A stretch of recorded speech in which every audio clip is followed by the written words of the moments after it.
Hello students, last class में हम लोग डिस्कस कर रहे थे टॉटोमर्स के बारे में। और अगर किसी मॉलिक्यूल के लिए एक से ज्यादा टॉटोमेरिक फॉर्म बन सकते हैं तो कौन सा टॉटोमर मेजर होगा, ये मीडियम पर डिपेंड करेगा, एसिडिक है या बेसिक है। ठीक है, तो ये इस बारे में हमने बातचीत ऑलरेडी कर ली है। आज हम थोड़ा डिस्कस करते हैं कीटो इनॉल टॉटोमेरिज्म। ये कॉम्पिटिटिव एग्जामिनेशन के हिसाब से इसी पर पूछे ही जाते हैं क्वेश्चन। ठीक है, कीटो इनॉल टॉटोमर।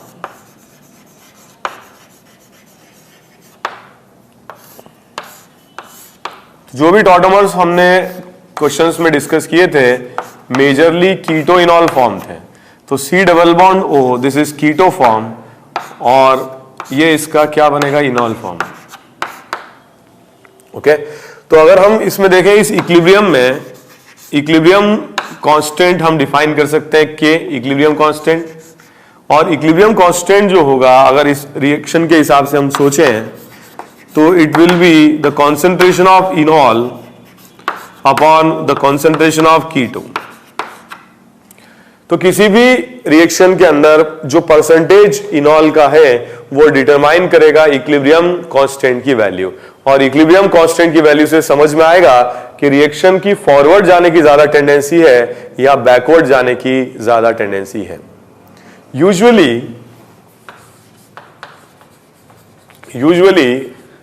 keto forms are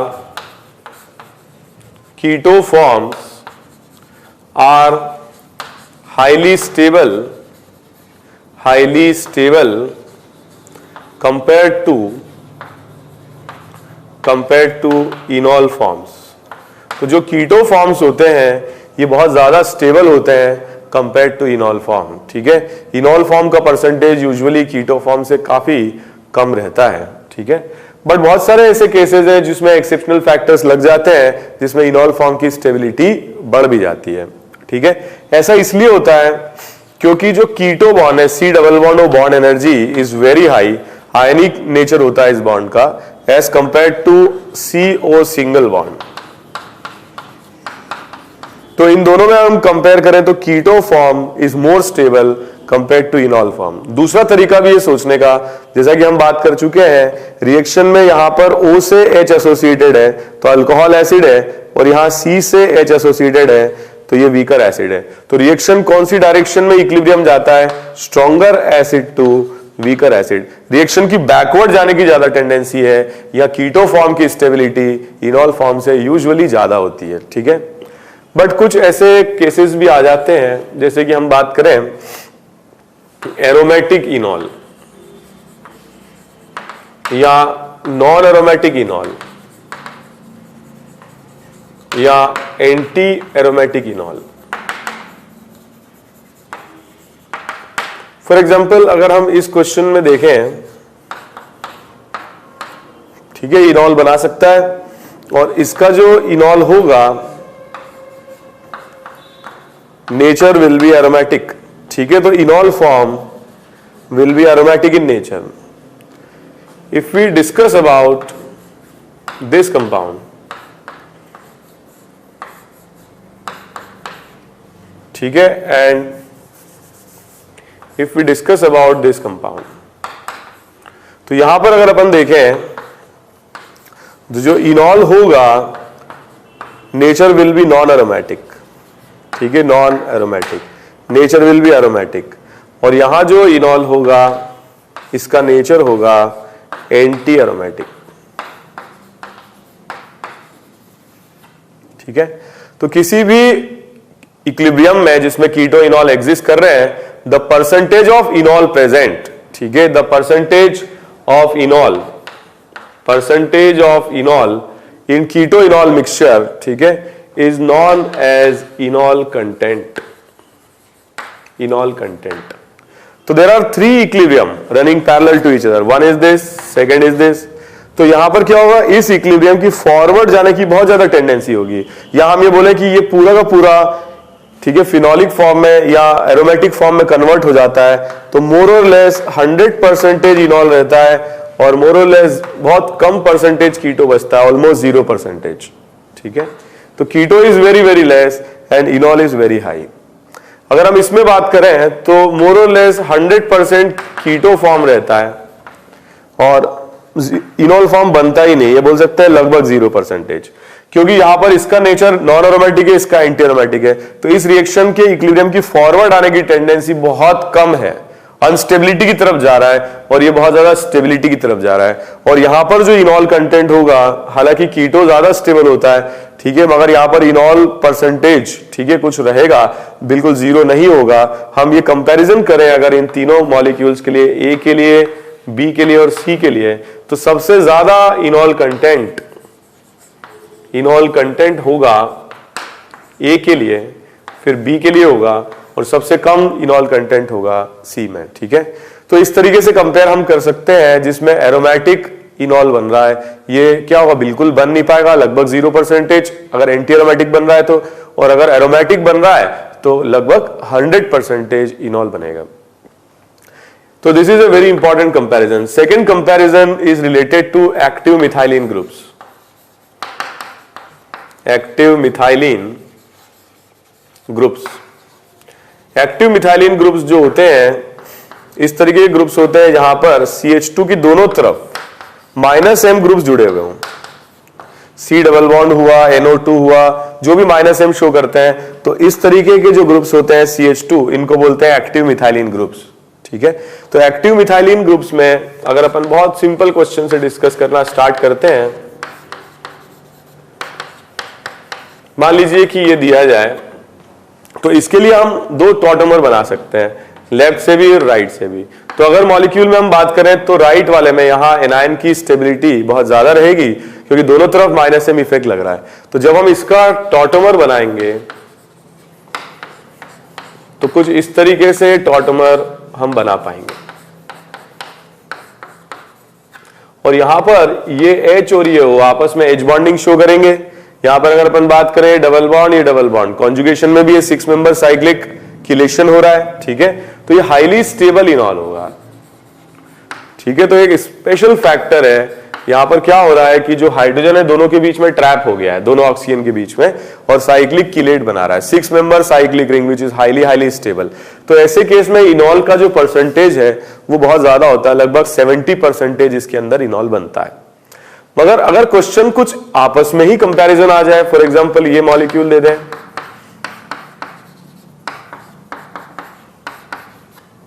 और इसके साथ we have to compare this molecule, तो इन दोनों में, या अगर हम 3 मॉलिक्यूल ले लेते हैं, ठीक है, एक कंपैरिजन ये ले लेते हैं, तो इन तीनों में अगर हम कंपेयर करना हो तो इसमें सबसे कम परसेंटेज रहेगा इनॉल का, क्योंकि ये दोनों +I ग्रुप्स हैं और यहां पर कार्बन आयन की स्टेबिलिटी को कम करेंगे। यहां पर रहेगा सेकेंड, और सबसे ज्यादा इनॉल कंटेंट इसमें रहेगा। तो हम ये बोल सकते हैं कि अगर सभी में किलेशन हो रहा है तो ऐसे केस में जहां पर कार्बन आयन की स्टेबिलिटी ज्यादा है वहां पर परसेंटेज ऑफ इनॉल ज्यादा होगा। तो जो डोनेटिंग ग्रुप है, मिथाइल हुआ या OPH हुआ या OCH3 हुआ, जो +M लगाते हैं या +I या +H लगाते हैं, ऐसे ग्रुप कार्बन आयन की स्टेबिलिटी को कम कर देते हैं और इनॉल का परसेंटेज ऐसे क्वेश्चंस में कम हो जाएगा।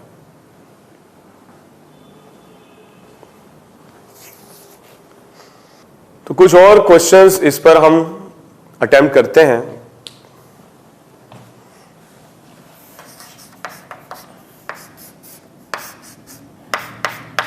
ओके, तो ये दो मॉलिक्यूल्स हैं, कीटो फॉर्म है, आपको कंपेयर करना है कि दोनों में इनॉल कंटेंट किसका ज्यादा होगा। तो अगर हम इन दोनों में देखें, इनॉल कंटेंट ज्यादा होगा ए में, क्योंकि ए में जो इनॉल होगा उसमें स्टेबिलिटी ज्यादा होगी because of cyclic chelate formation, क्योंकि यहां पर एक्टिव मिथाइलिन ग्रुप है, ठीक है, CH2 ग्रुप है, तो साइक्लिक किलेट का फॉर्मेशन इसमें होगा, जबकि दूसरे वाले में साइक्लिक किलेट का फॉर्मेशन नहीं होगा। दूसरा रीजन ये भी है, यहां जो कार्बन आयन बनेगा वो दोनों तरफ -M इफेक्ट लगेंगे और कार्बन आयन की स्टेबिलिटी भी ज्यादा रहेगी।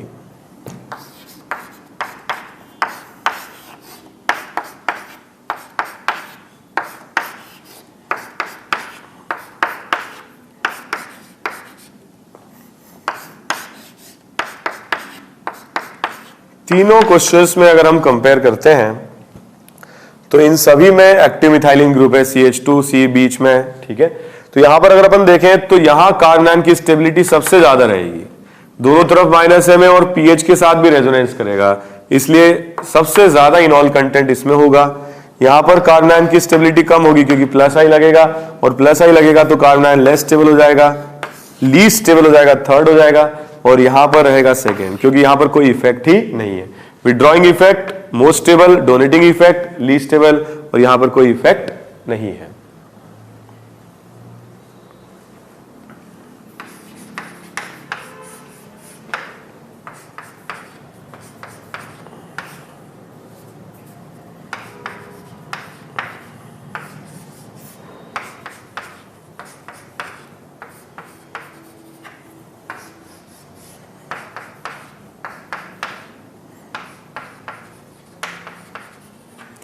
ओके, इन तीनों मॉलिक्यूल्स में अगर हम कंपेयर करते हैं इनॉल कंटेंट, सबसे ज्यादा इसमें रहेगा NO2, क्योंकि NO2 is -m effect group, तो यहां जो भी कार्बन आयन होगा NO2 उसको विड्रॉ करके स्टेबलाइज करेगा। इन दोनों में +I CH3 और ET का कंपेयर करें तो ET का ज्यादा होगा, ठीक है, और ET का ज्यादा होगा तो कार्बन आयन की स्टेबिलिटी डिक्रीज करेगी, ठीक है। तो सबसे कम इनॉल कंटेंट इसमें आएगा।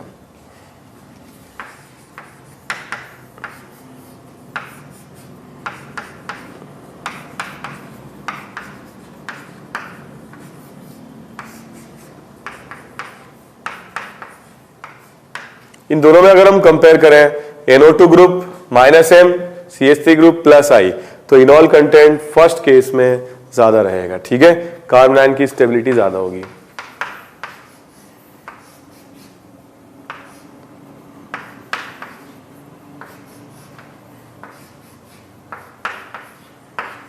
इन दोनों मॉलिक्यूल्स में अगर हम इनॉल कंटेंट कंपेयर करें तो फर्स्ट में ज्यादा आएगा, क्योंकि यहां पर जो इनॉल बनेगा वो ज्यादा स्टेबल बनेगा, ठीक है। यहां पर भी इनॉल जो होगा स्टेबल तो होगा, मगर यहां जो कार्बन आयन रहेगा वो एक्सटेंडेड कॉन्जुगेशन में होगा, और यहां जो कार्बन आयन होगा वो क्रॉस कॉन्जुगेशन में होगा, ठीक है। तो मोर स्टेबल इनॉल पहले स्ट्रक्चर के लिए हमको मिलेगा, ठीक है। हम ये एक बात बोल सकते हैं कि ये दोनों ही डबल बॉन्ड्स एक दूसरे के साथ रेजोनेंस स्टेबलाइज्ड हैं, जबकि ये दोनों डबल बॉन्ड एक दूसरे के साथ रेजोनेंस स्टेबलाइज्ड नहीं है।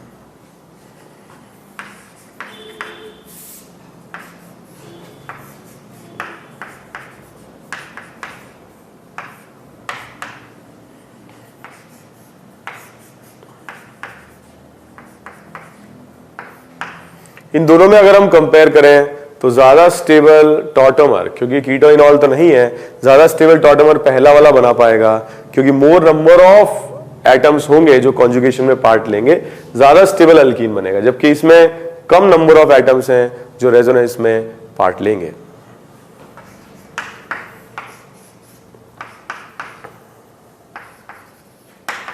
इन दोनों के लिए अगर हम कंपेयर करें तो इससे बनने वाला जो अल्कीन है या इनॉल है ज्यादा स्टेबल है, और इससे बनने वाला इनॉल लेस स्टेबल है। तो if we compare the enol content, first का ज्यादा आएगा सेकंड से, क्योंकि बनने वाला इनॉल ज्यादा स्टेबल होगा फर्स्ट में और लेस स्टेबल होगा सेकंड में।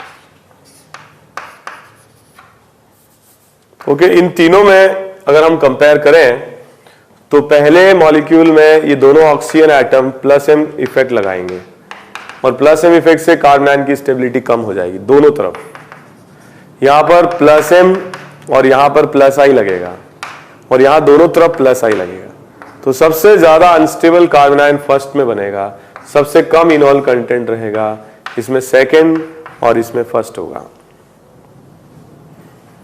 कुछ मॉलिक्यूल्स ऐसे भी होते हैं, जैसे अगर आपसे पूछा जाए इन दोनों में, ठीक है, इन दोनों कंपाउंड्स में इनॉल कंटेंट हमें कंपेयर करना है। तो अगर अपन फर्स्ट मॉलिक्यूल की बात करें तो यहां पर क्या होगा, यहां पर दो C double bond O bonds हैं और इनके बीच में रिपल्शन होगा, और इस रिपल्शन की वजह से ये क्या होगा, अपना नेचर चेंज करना चाहेगा, फोर्स ऑफ रिपल्शन को फोर्स ऑफ अट्रैक्शन में कन्वर्ट करना चाहेगा। बट यहां पर सिंगल बॉन्ड के अबाउट रोटेशन परमिसिबल या पॉसिबल नहीं है। तो ऐसे में क्या होता है, ये जो मॉलिक्यूल्स हैं ये इनॉल फॉर्म में कन्वर्ट हो जाते हैं, और एक भी अगर C डबल बॉन्ड इनॉल फॉर्म में कन्वर्ट होता है तो फोर्स ऑफ रिपल्शन अब हाइड्रोजन बॉन्डिंग या फोर्स ऑफ अट्रैक्शन में कन्वर्ट हो जाता है। तो ये लगभग 0% बचता है इक्विलिब्रियम मिक्सचर में, और ये ऑलमोस्ट 100% कन्वर्ट हो जाता है। जबकि दूसरे मॉलिक्यूल की अगर हम बात करें, यहां पर भी O के और O के बीच में रिपल्शन रहेगा, मगर क्योंकि ये सिंगल बॉन्ड है और single bond open chain structure है तो ये रोटेट कर जाता है, और अपने प्लेन से रोटेट करने के कारण इस तरीके से एंटी या ट्रांस पोजीशन पे चला जाता है। तो एंटी या ट्रांस पोजीशन पर जाने से इनमें रिपल्शन खत्म हो जाता है, और रिपल्शन खत्म हो जाता है तो ये इनॉल फॉर्म में कन्वर्ट नहीं होता है, क्योंकि keto forms are always more stable than enol form under normal circumstances. तो ये कीटो फॉर्म में ही स्टेबल रहेगा, because bond energy C double बॉन्डों की बहुत ज्यादा है, बहुत स्टेबल बॉन्ड है, तो इनॉल फॉर्म में कन्वर्ट नहीं होगा। जो बात रही रिपल्शन की, तो यहां पर सिंगल बॉन्ड रोटेशन से एंटी चले गए, और एंटी जाने से इनमें रिपल्शन खत्म हो जाता है। तो यहां पर क्या होता है, जो कीटो फॉर्म है ये ऑलमोस्ट 100% रहता है, और इसका जो इनॉल फॉर्म है वो बन नहीं पाता है या ऑलमोस्ट 0% रहता है। So if we talk about, ऐसा कभी क्वेश्चन एग्जाम में आ जाए, बहुत रेयर चांसेस हैं, क्वेश्चन इसी तरीके के आते हैं, कौन सा मॉलिक्यूल टॉटोमर शो कर रहा है या नहीं कर रहा है, या कौन सा इस मॉलिक्यूल का क्या क्या टॉटोमर बन सकता है, वो सब आप आसानी से बना लेंगे। मगर अगर इनॉल कंटेंट की बात की जाए तो इसमें इनॉल कंटेंट बहुत ज्यादा होगा, ये कंप्लीटली कन्वर्ट हो जाएगा इनॉल में, और ये बहुत फ्रैक्शनली कन्वर्ट होगा, मार्जिनली लगभग 0% रहेगा इनॉल, ऑलमोस्ट 100% रहेगा कीटो फॉर्म।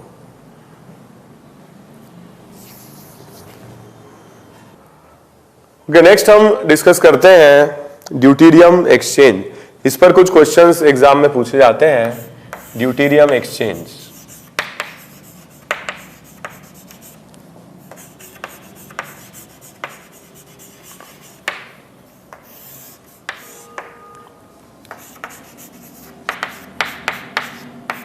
मान लीजिए कि हमने एसीटोन लिया और हम इसे हैवी वाटर D2O में रख देते हैं।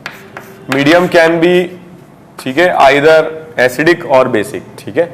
या क्वेश्चन अगर पूछा जाए OD minus D2O, long time तक रखा, तो होता क्या है, जो H एटम्स हैं ये टूट जाते हैं और रिप्लेस हो जाते हैं D से, तो वीक CH बॉन्ड कन्वर्ट हो जाता है स्ट्रॉन्ग CD बॉन्ड के अंदर।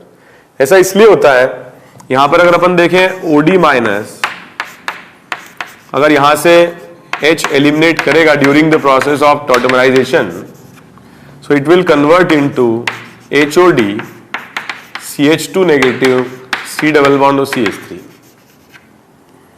जहां पर एनायन बनेगा वहां पर क्या होगा, एक तो टॉटोमर बनने की पॉसिबिलिटी होगी, रेजोनेटिंग स्ट्रक्चर बने, और दूसरी पॉसिबिलिटी ये भी तो है कि ये रिएक्शन बैकवर्ड डायरेक्शन में आ जाए,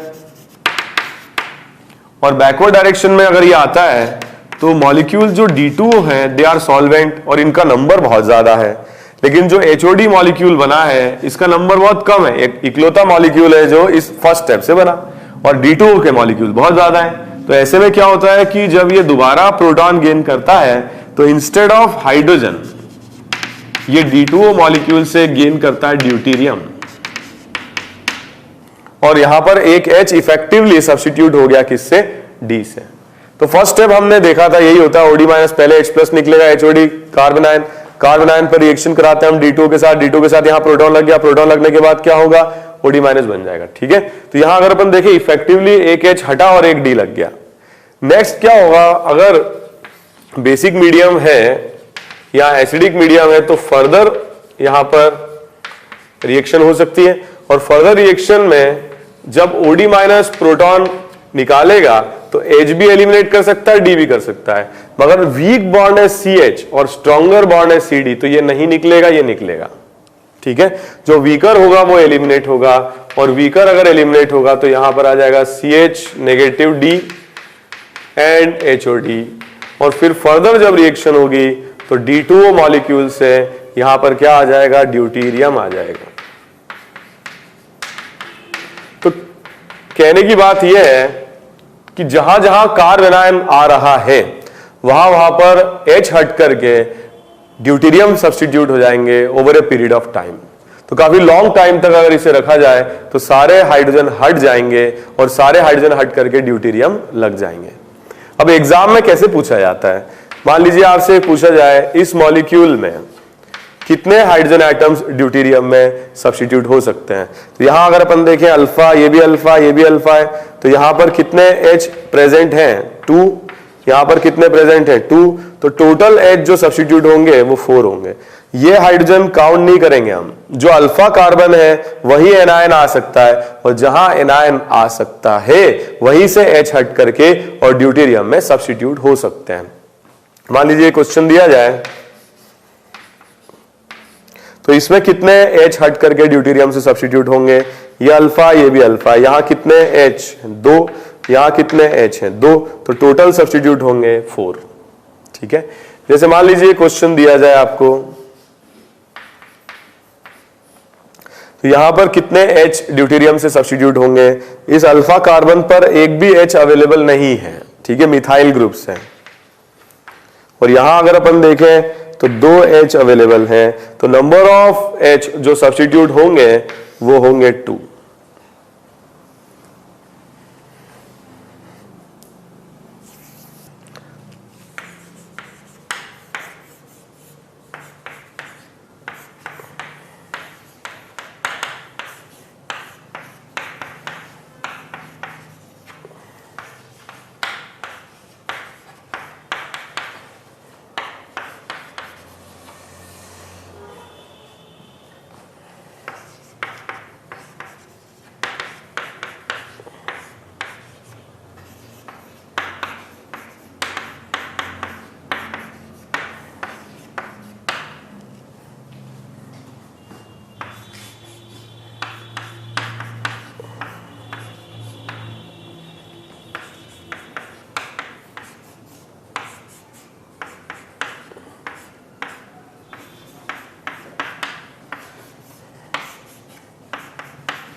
ओके, क्वेश्चन नंबर 4, इस मॉलिक्यूल में कितने H सब्स्टिट्यूट होंगे D से। यहां पर देखें अल्फा कार्बन है और यहां पर कोई H अवेलेबल है ही नहीं, ये अल्फा कार्बन है, 3 H अवेलेबल है, तो number of hydrogen atoms which will be substituted by deuterium will be 3 in number.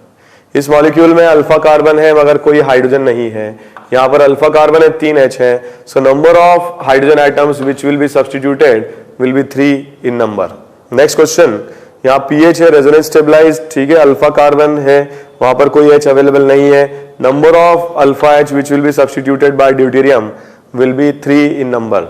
Next, यहाँ पर बहुत सिंपल क्वेश्चन है, 3 अल्फा H है, so number of H which will be substituted 3 in number. Next, this molecule will not show tautomerism, और tautomerism show नहीं करेगा, anion आएगा नहीं, और एनायन नहीं आएगा तो कोई भी हाइड्रोजन एटम ड्यूटीरियम से सब्स्टिट्यूट नहीं होगा। इस क्वेश्चन में अगर अपन देखें तो एक अल्फा कार्बन पर H है और number of H which will be substituted will be 1 in number. Okay, this is very interesting, first, second, third, 4 and 5, तो एनायन यहां आएगा किस पर, 5th पोजीशन पर, और अगर 5th पर आएगा तो 5th से 3rd पर आएगा। जैसे मान लीजिए कि अगर अपन बात करें इसके रेजोनेटिंग स्ट्रक्चर की, तो एनायन यहां 5th पर आएगा, और 5th से जब ये रेजोनेंस करेगा तो ये रेजोनेटिंग स्ट्रक्चर जाएगा किस पर, 3rd पर। तो अगर कहीं से एनायन बन रहा है तो जहां जहां एनायन बन रहा है उस पर प्रेजेंट सारे H सब्स्टिट्यूट हो जाएंगे। ये दोनों तो सब्स्टिट्यूट हो ही जाएंगे क्योंकि यहां एनायन शुरू हो रहा है और यहां एनायन बन रहा है, तो दोनों H हट करके D में कन्वर्ट हो जाएंगे। और जो एनायन कन्वर्ट होकर के यहां जा रहा है रेजोनेंस करके, तो ये यहां पर प्रेजेंट H भी ड्यूटेरियम में कन्वर्ट हो जाएंगे। सिमिलरली अगर लेफ्ट साइड से रेजोनेंस कराते हुए आए तो यहां पर प्रेजेंट H भी ड्यूटेरियम में कन्वर्ट हो जाएंगे। तो मेरा सजेशन ये एग्जाम में आ जाए क्वेश्चन, तो ऑड नंबर वाले कार्बन, जैसे फर्स्ट से अपन चले 3 से 5, तो ऑड नंबर वाले कार्बन पर जितने भी H हैं वो सारे आप काउंट कर लीजिए, ठीक है। जैसे फॉर एग्जांपल इसमें ऑड नंबर 3 है 1 हो गया, 5 पर 2 हो गया, यहां ऑड नंबर 3 है 1 हो गया। So total 4 hydrogen atoms will be substituted. इस क्वेश्चन में अगर अपन देखें फर्स्ट, सेकंड, थर्ड, यहां पर एक H है 4, 5 पर कोई H नहीं है 6, 7 पर एक H है 8, 9 पर 2 H है। तो ये ऑड नंबर वाले सारे हम काउंट कर लें। इसी तरीके से हम लेफ्ट में चले, सिमेट्रिकल है, तो 3 पर H है, 5 पर है नहीं, 7 पर एक H है, ठीक है। तो यहां से हम काउंट करें, सो 1 2 3 4 5 एंड 6, इस मॉलिक्यूल में 6 हाइड्रोजन एटम्स कन्वर्ट हो जाएंगे किसमें, ड्यूटेरियम में। तो ऑड नंबर से स्टार्ट किया, यहां एनायन बनेगा, यहां एनायन बन के 7 पे आएगा, 7 से 5 पे, 5 से 3 पे, इधर से भी देख सकते हैं। तो ऑड नंबर वाले कार्बन आप जोड़ लीजिए और ऑड नंबर पर प्रेजेंट जो भी हाइड्रोजन एटम्स हैं they will be converted to deuterium atoms. यहां पर अगर अपन देखें इस मॉलिक्यूल के लिए बात करें, so first, second and third, 3 4 and 5, ठीक है। तो ये H ऑड नंबर पर है 3, ये ट्राइड बनाएंगे। सिमिलरली ये 3 पर एक H है और 5 पर 3 है, तो 5 पर 3 है, टोटल हो जाएंगे 7। 3 यहां से, 1 यहां से और 3 यहां से, 7 हो जाएंगे। क्वेश्चन नंबर 13, बहुत सारे स्टूडेंट्स अगर इस क्वेश्चन को सॉल्व करें तो आंसर दे देंगे 2।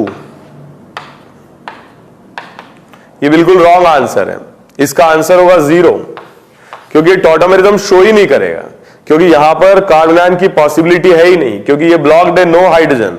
जब यहां एनायन नहीं आएगा, कार्बन आयन नहीं आएगा, तो एनायन शिफ्ट करके 3 पर भी नहीं आएगा, और जब 3 पर एनायन आएगा ही नहीं तो जो हाइड्रोजन प्रेजेंट है वो ड्यूटेरियम से एक्सचेंज नहीं होगा।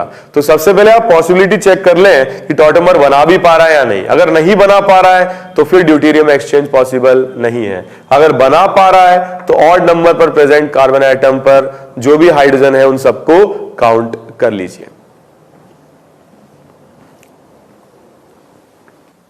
कुछ और क्वेश्चंस मैं देता हूं आप लोगों को, ये अटेम्प्ट करें।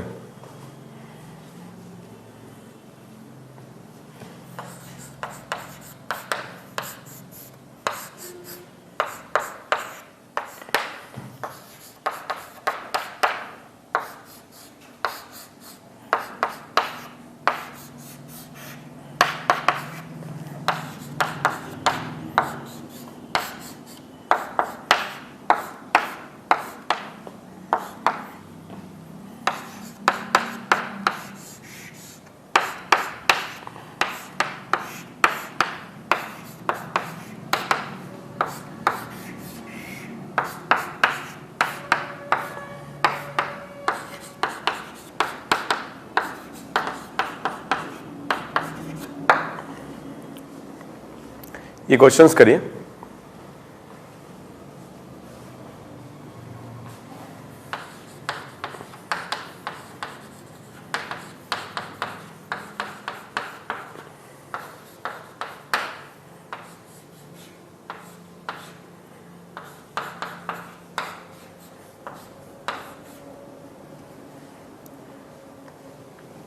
क्वेश्चन नंबर 14, इसमें अगर अपन देखें तो एक तो फर्स्ट, सेकेंड, ये थर्ड, ये दोनों H हम काउंट कर लें, थर्ड ये H काउंट कर लें, 4, 5 ये ऑड नंबर पर है, ये भी काउंट कर लें, तो आंसर इसका आ जाएगा 5। ओके, सो ये 5 पर प्रेजेंट दोनों H, 3 पर प्रेजेंट दोनों H, इस 3 पर प्रेजेंट एक H। यहां पर देखें तो स्पेस टॉटोमर तो बन नहीं रहे हैं, तो यहां अगर अपन देखें 3 पर 2 H, ये दोनों काउंट कर लें, यहां पर एक H, इसको काउंट कर लें, इसके रेस्पेक्ट में ये अल्फा कार्बन है, दोनों H काउंट कर लें, यहां पर भी दोनों H काउंट कर लें। ठीक है, तो टोटल हो जाएंगे 2, 4, 6 एंड 1, 7। ठीक है। यहां पर अगर अपन देखें 16 क्वेश्चन में फर्स्ट, सेकंड, थर्ड, यहां पर एक H है, 4, 5 पर 2 H है। ओके, यहां पर देखें 3 पर कोई H नहीं है, 4 और 5 ऑड नंबर है, इस पर 3 H है, तो 1 और ये 2, 3 और 3 इस पर रहेंगे, तो टोटल हो जाएंगे 6। ठीक है, सो 3 इस पर होंगे, 2 इस पर होंगे 5 और 1 इस पर होगा 6। नेक्स्ट क्वेश्चन में अगर अपन देखें फर्स्ट, सेकंड एंड थर्ड, यहां पर 3 होंगे प्लस यहां देखें 3, 4, 5, 6, 7 नंबर का कार्बन ही नहीं है। ऑड नंबर पर ऐसा कुछ आ ही नहीं रहा है जो sp3 कार्बन हो, तो यहां पर एनायन बन ही नहीं पाएगा। ठीक है, अगर यहां CH3 होता तो एनायन बनता जो रेजोनेंस करता, यहां एनायन बनने की कोई पॉसिबिलिटी ही नहीं है।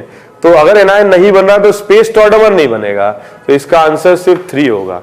सिर्फ इसमें ट्रायड बनेगा, ये तीनों हाइड्रोजन ड्यूटेरियम से सब्स्टिट्यूट हो जाएंगे, मगर लेफ्ट में अगर अपन देखें तो कोई भी स्पेस टॉर्टमर यहां पर बनने की पॉसिबिलिटी नहीं है और हाइड्रोजन एटम सब्स्टिट्यूट नहीं होंगे।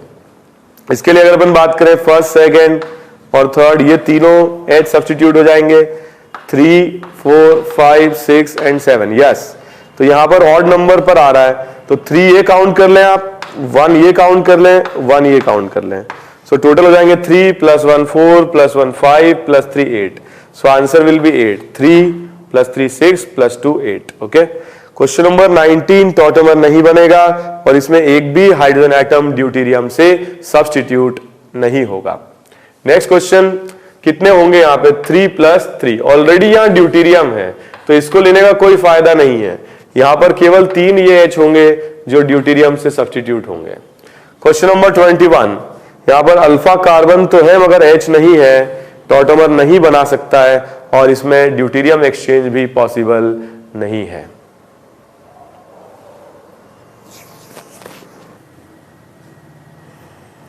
ओके, तो एक लास्ट पॉइंट और डिस्कस करते हैं हम लोग, स्टीरियोकेमिस्ट्री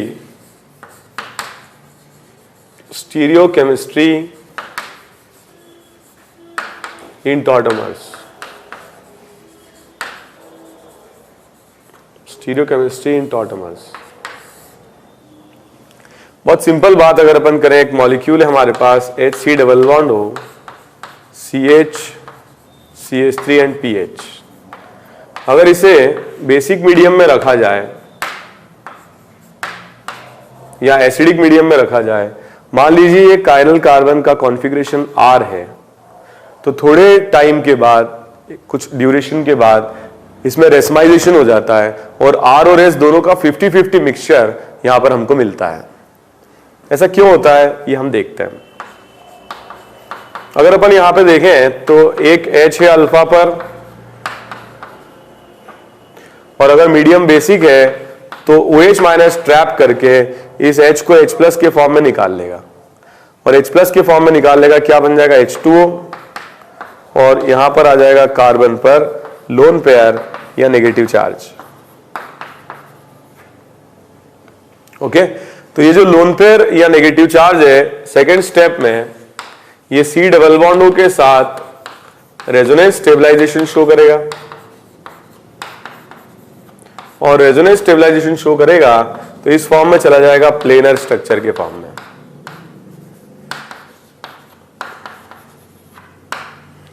अब अगर ये प्लेनर स्ट्रक्चर है तो क्या होगा, जब ये बैकवर्ड रिएक्शन होगी, मान लीजिए कि ये जो कार्बन आयन है ये दोबारा H2O मॉलिक्यूल के साथ प्रोटॉन गेन करके बैकवर्ड रिएक्शन होती है, तो बैकवर्ड रिएक्शन में कार्बन आयन पर H+ आके लगेगा और दोबारा इसमें कायरल सेंटर नया जनरेट हो जाएगा।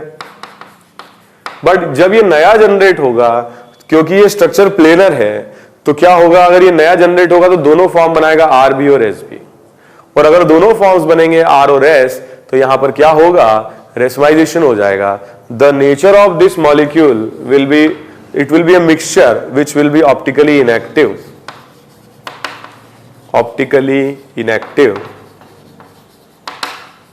and why it is optically inactive, because of formation of racemic mixture। तो इनिशियली जो कंपाउंड था कीटो, that was optically active, but after the reaction it becomes optically inactive because of racemization. वैसे कुछ question में देता हूं, आपको ये बताना है कि इनमें से कौन से मॉलिक्यूल बिकॉज ऑफ टॉटमराइजेशन, या ऐसे भी बोल सकते हैं इन बेसिक और acidic medium, they will रेसमाइज.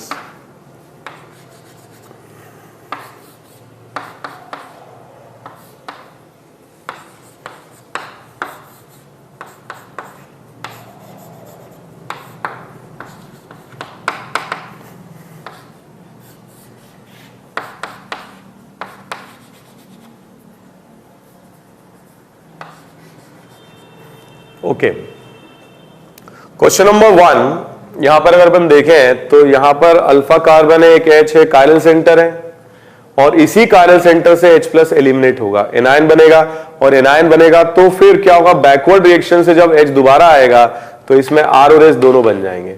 So it will racemise. ठीक है, इन बेसिक और एसिडिक मीडियम.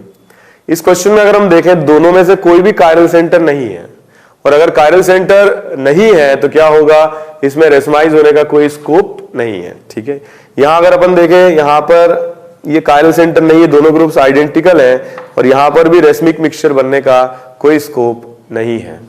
इस क्वेश्चन में अगर अपन देखें, एक कायरल सेंटर है, और कायरल सेंटर है तो H एलिमिनेट होगा, दोबारा से RS बनेगा, तो यहां पर रेसमिक मिक्सचर बन पाएगा. इस क्वेश्चन में भी एक कायरल सेंटर तो है, बट ये कायरल सेंटर यहां अगर है तो कार्बन आयन बनेगा. इस कायरल सेंटर पर कोई फर्क नहीं पड़ेगा. अगर ये कायरल सेंटर इस कार्बन पर होता तो H प्लस एलिमिनेट होता, एनायन रेजोनेंस स्टेबलाइज बनता, मगर ये कायरल सेंटर किसी काम का नहीं है, रेसमाइजेशन पॉसिबल नहीं है, क्योंकि यहां से अगर H प्लस एलिमिनेट हो भी गया तो एनायन इस पे बनेगा. ठीक है, तो H प्लस एलिमिनेशन का स्कोप तभी रहता है जब कार्बन आयन रेजोनेंस स्टेबलाइज हो. तो ये कार्बन आयन बना ही नहीं सकता है, क्योंकि H प्लस का एलिमिनेशन इन दोनों में से किसी एक से होगा, तब ये डबल बॉन्ड के साथ रेजोनेंस शो कर पाएगा. ठीक है, तो बेसिक मीडियम में इसकी कोई रिएक्शन नहीं होगी, और अगर होगी भी तो यहां होगी. यहां होने से दोबारा H आने से कोई कायरल सेंटर नया नहीं बन रहा है, रेसमिक मिक्सचर नहीं बनेगा. ठीक है, तो ऐसे इंटीजर टाइप के क्वेश्चन आ सकते हैं, इनमें से कौन से मॉलिक्यूल रेसमिक मिक्सचर बनाएंगे इन बेसिक मीडियम और इन एसिडिक मीडियम, इस तरह के क्वेश्चन पूछे जा सकते हैं. तो ये पॉसिबल तब है जब अल्फा कार्बन पर कायरल सेंटर हो और एक H हो. कहीं और कायरल सेंटर होने से कोई फर्क नहीं पड़ेगा. ठीक है,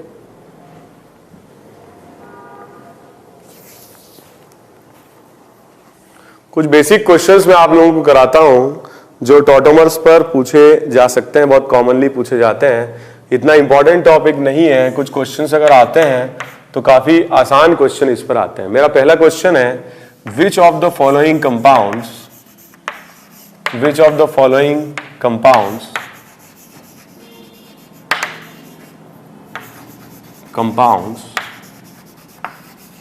show or can show tautomerism?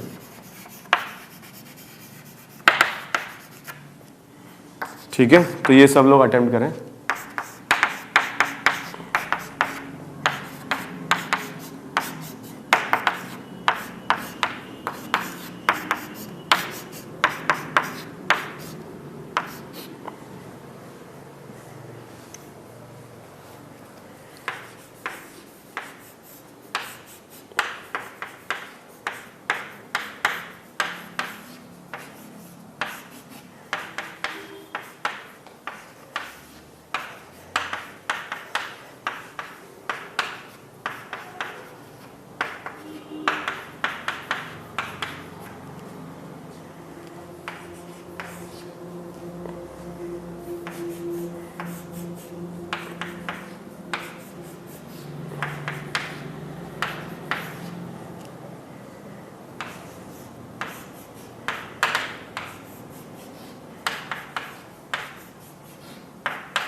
Okay तो अगर हम बात करें इनमें which of the following compounds will show tautomerism, A tautomerism show नहीं करेगा, कोई अल्फा एच इसमें प्रेजेंट नहीं है। बी टॉटोमेरिज्म शो करेगा क्योंकि अल्फा कार्बन भी है अल्फा एच भी है, ये ट्राइड बनाएगा। सी टॉटोमेरिज्म शो नहीं करेगा, अल्फा कार्बन तो है मगर एच नहीं है, ठीक है, will not show tautomerism. D tautomerism show नहीं करेगा क्योंकि यहां पर first second third fourth fifth position blocked है तो स्पेस टॉटोमर नहीं बना पाएगा। ई टॉटोमेरिज्म शो करेगा दोनों तरीके से, ट्राइड भी बनाएगा और स्पेस टॉटोमर भी बनाएगा फिफ्थ पोजीशन से। एफ टॉटोमेरिज्म शो नहीं करेगा, ठीक है, अल्फा कार्बन तो है मगर एच अवेलेबल नहीं, मिथाइल ग्रुप्स है यहां पर, ठीक है, कोई मीनिंग नहीं है, तो अल्फा कार्बन तो है मगर एच अवेलेबल नहीं है। नेक्स्ट जी टॉटोमेरिज्म शो करेगा, अल्फा कार्बन भी है और एच भी है, ठीक है। नेक्स्ट यहां पर स्पेस टॉटोमर बन सकता है इसके साथ, तो इस एच का अगर अपन टॉटोमर बनाते हैं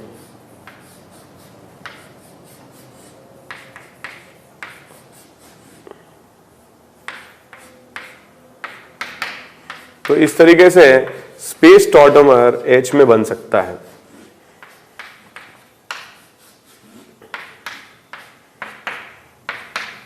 ओके, एरोमेटिक नेचर की होने की वजह से इनॉल का परसेंटेज इस मॉलिक्यूल में बहुत ज्यादा भी रहेगा। अगर अपन आई की ये स्पेस टॉटोमेरिज्म शो करेगा, आई टॉटोमेरिज्म शो नहीं करेगा, अल्फा कार्बन तो है मगर एच अवेलेबल नहीं है। जे अल्फा कार्बन, ठीक है, कोई भी ऐसा नहीं है जो sp3 हो तो ये टॉटोमेरिज्म शो नहीं करेगा। नेक्स्ट के बिल्कुल शो करेगा, एक्टिव मिथाइलिन ग्रुप है, स्टेबल इनॉल के फॉर्म में एग्जिस्ट कर सकते हैं। नेक्स्ट यहां पर भी देखिए अल्फा कार्बन है, इनॉल बन सकता है, इनफैक्ट इनॉल नहीं बोलेंगे इसे, इट इज अ टॉटोमर, ठीक है। तो this question it can show tautomerism, ठीक है, बट इनॉल हम इसके लिए नहीं बोल सकते। क्वेश्चन इज टॉटोमेरिज्म, ये टॉटोमर बना सकता है। नेक्स्ट यहां पर अल्फा कार्बन है, 2 एच हैं, तो ये भी टॉटोमेरिज्म शो कर सकता है। तो हमने इन लेक्चर्स में, पिछले 2 लेक्चर्स में टॉटोमर्स के बारे में पढ़ा, टॉटोमर्स को रेजोनेटिंग स्ट्रक्चर से डिफरेंशिएट किया, और टॉटोमर्स का मतलब होता है आइसोमर्स तो हैं but they remain in equilibrium, और ऐसे में एक हाइड्रोजन की पोजीशन में चेंज होता है, इसे प्रोटोट्रॉपिज्म भी कहते हैं, प्रोटॉन का ट्रांसफर, ठीक है, या डेस्मोट्रॉपिज्म भी कहते हैं क्योंकि ये इक्विलिब्रियम होता है डायनामिक, इसलिए इसे डेस्मोट्रॉपिज्म भी कहा जाता है।